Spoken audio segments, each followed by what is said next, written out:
महाराजांनी एकदा प्रतापगडाला शेवटचं बघितलं. आपल्या मावळ्यांना माहिती नव्हतं गेल्यावरती यायचं का नाही, गेल्यावरती मृत्यू तय होता. मावळ्यांना डोळं भरून बघून घेतलं. तानाजी, बाजी, यसाजी हातामध्ये समशेर घेऊन माग होते.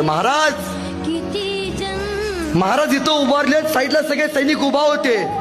पण सैनिकांच्या डोळ्यात जसा जसा महाराजांचा एक एक पाऊल शामिण्याकडे जात होता, सैनिकांच्या डोळ्यात पाणी येत होतं. का?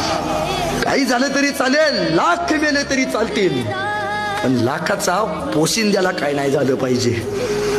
महाराजांचा एक पाऊल शामिण्याच्या आत टाकला. महाराज शामिण्याच्या आत गेले. मावळ्यांना महाराज दिसायचे बंद झाले.